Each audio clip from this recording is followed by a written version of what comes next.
Have you guys noticed how quickly that the NBA moves these days?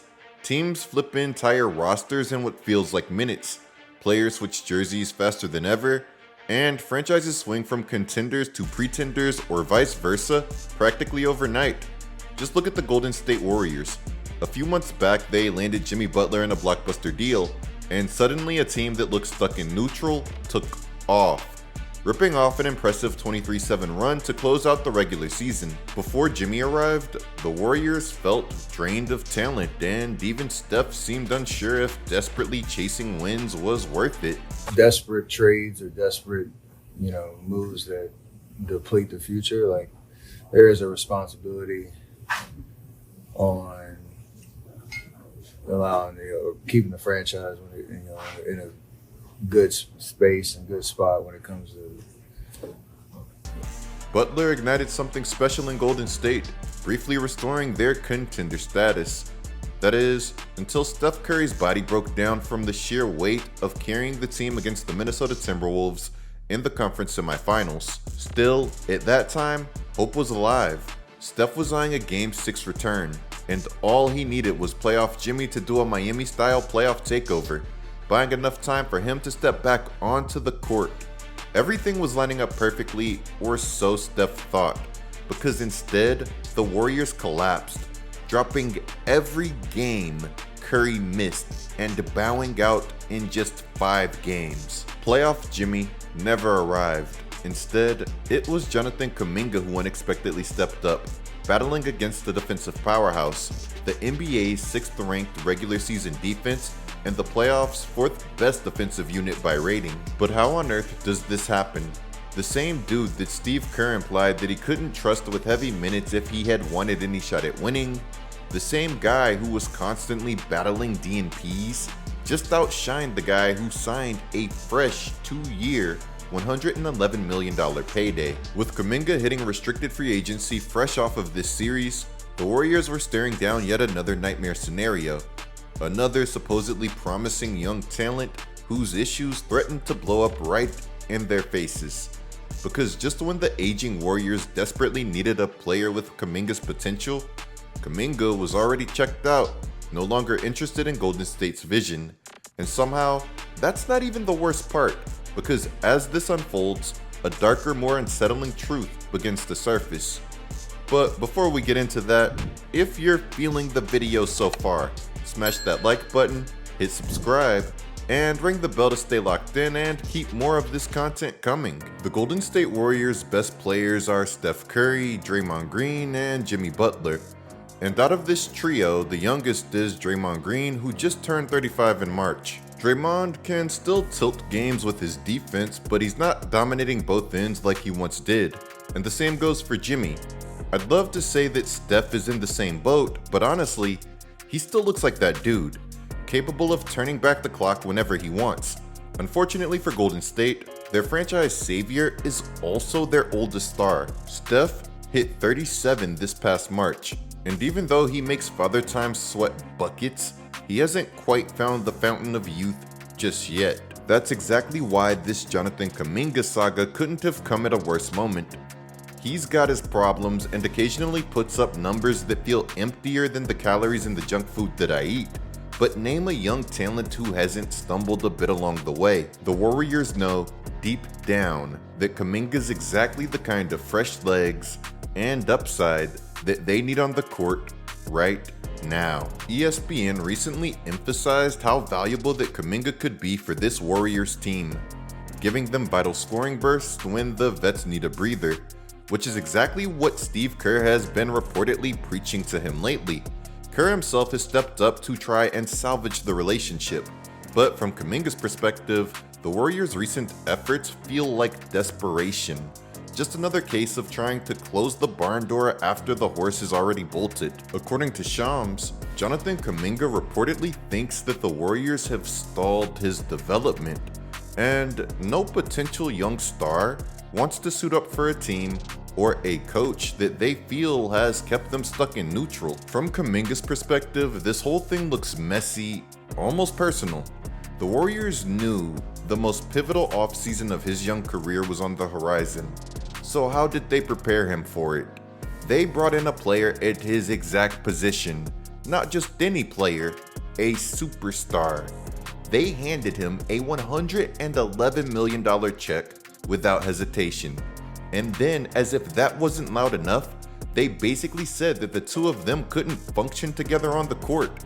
All the while, you were stuck riding the bench night after night, D&P stacking up like receipts, treated like a backup plan until they had no choice but to finally play you. To him, it didn't feel like development, it felt like sabotage, like a test rigged for him to fail before it even began. But while Kerr's missteps have undeniably escalated the tension, Kuminga has also played a part in digging himself into a deeper hole. In my previous Kuminga video, I mentioned that he had all of the physical tools and upside to blossom into a Sean Marion or Aaron Gordon type of player for Golden State. Instead, Kuminga has tried to skip steps, immediately chasing stardom a la Paolo Banchero. Something that was never realistic on a squad that already had superstars when he arrived. Ironically, Franz Wagner, the guy picked just one spot after Kuminga, has approached his NBA journey completely differently. Even though Franz Wagner landed in Orlando, a team without the veteran structure and winning culture that Kuminga walked into, he's quietly transformed into one of the league's best young two-way forwards by embracing a winning style of basketball. Honestly, Wagner deserves way more attention than he's getting.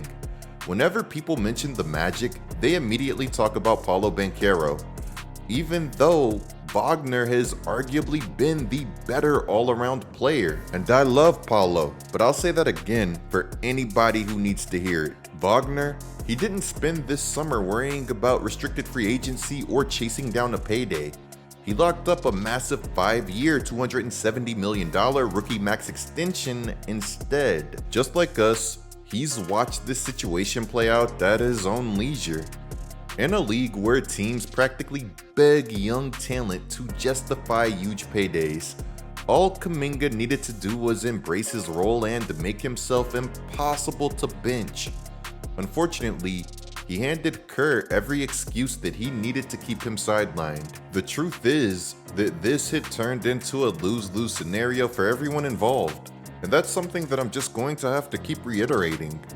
Kuminga was stuck chasing the dream, a shiny 5-year, $150 million payday that the Golden State Warriors refused to make a reality, offering instead a modest 2-year, $45 million compromise. Meanwhile, the Warriors were trapped in limbo, haunted by the ghost of untapped potential, frozen in place as they anxiously awaited Kuminga's next chess move. And I saw Gary Payton II 2 days ago. Yep. And I'm like, what's going on? He's like, waiting on JK. Right. He is, Al Horford is. Everybody is. Yeah. Right. That was July 31st.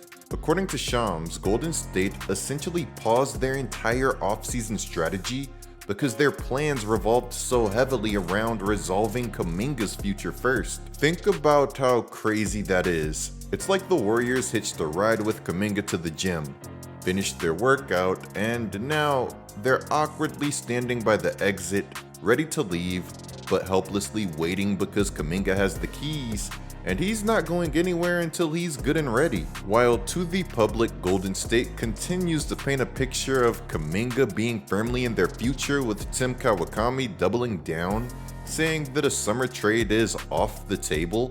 Behind closed doors, the cracks are widening. Kuminga's patience has worn dangerously thin, to the point to where he's apparently prepared to bet on himself, echoing the confidence that he's shown on his IG story, even if that means signing the 1-year qualifying offer and reclaiming full control of his career. And according to an NBA exec who spoke to Fred Katz, that move would be a dagger to the Warriors front office. It would screw them from a team building standpoint because they need him on a deal where they can trade him. Taking the qualifying offer would lock Kuminga into a modest $8 million contract for next season. But the real win for him is at the end of the year, he becomes an unrestricted free agent, free from Golden State's matching rights, free to pick his next destination without the Warriors lurking in the shadows, ready to turn him into trade bait. Golden State had been aggressively exploring trade options for Kuminga, and two familiar teams that have consistently popped up in the rumor mill are the Sacramento Kings and the Phoenix Suns, with proposals getting up to 4-year, $90 million in sign and trade packages to land him. This is super decent money for Kuminga, so what's the Warriors' hesitation? Simple. Neither team has offered Golden State the one thing that they're truly craving. And no, it's not Jalen Green or Sabonis. What the Warriors really have their hearts set on, if they're letting go of Kuminga, is landing an unprotected first-round pick while making sure that Buddy Hield and Moses Moody stay put. I guess that Buddy's 33-point Game 7 explosion against the Rockets, missing only 3 shots, left an undeniable impression. He might have not been Robin to Steph's Batman like Jimmy, but there's no denying that Buddy quietly became Golden State's unsung hero down the stretch. Of course, locking down Buddy, Moody, and squeezing maximum value from any Kuminga trade is crucial. But if Kuminga bets on himself, takes the qualifying offer, and eventually leaves Golden State empty-handed, as we just alluded to, they'll watch helplessly as one of their prized young assets slips through their fingers. That means no sweet returns like the enticing Malik Monk plus 2030 protected first rounder package that we heard about, or even that bland Nick Richards package that Phoenix put forward. And if there's no reasonable return package, the pipe dream of landing Giannis might just vanish right along with Kuminga. It might sound a little ridiculous, but reports are saying that the Warriors are dreaming big. Tim Kawakami says that the Warriors also don't want to give Jonathan Kuminga away for less than his full trade value, because they're trying to maintain every asset that they've got, just in case the Giannis Antetokounmpo trade market heats up.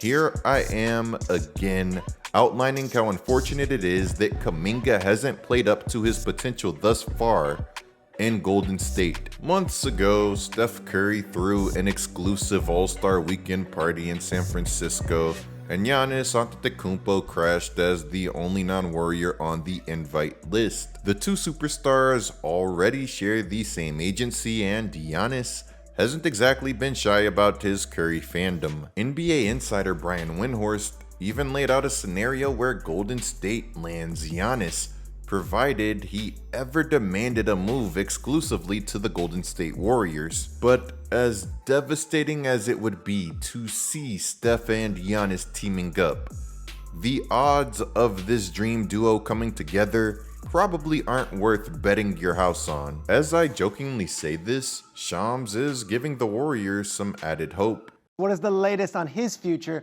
with the Milwaukee Bucks? So, Pete, I'm looking at the date. We're standing here. It's August 4th, right? Sources tell me there's still nothing set in stone about whether Giannis Antetokounmpo will stay in Milwaukee or whether he will be leaving. And so, adding to the intrigue, he dropped this nugget. There are multiple teams that I know of that are literally waiting right now on what decision Giannis Antetokounmpo makes. I'm sure that Bucks fans saw this and immediately felt like they were trapped in an NBA version of Groundhog Day, where Warriors fans and, let's be honest, plenty of other hopeful fan bases put on the biggest grin possible. Time to dust off my classic "he trying to gas it up" meme. But after seeing how wild the Luka Doncic trade turned out, can anyone confidently say that there isn't at least a tiny, microscopic, super small chance that Giannis to Golden State becomes a reality? We're definitely going to dive deeper into the Bucks very soon because Milwaukee's offseason just keeps getting more interesting. Even if the Giannis stuff is a nothing burger, what an interesting offseason that they've already had. Hit subscribe and turn on notifications so that you guys don't miss that upload. But before you go, drop your takes in the comments.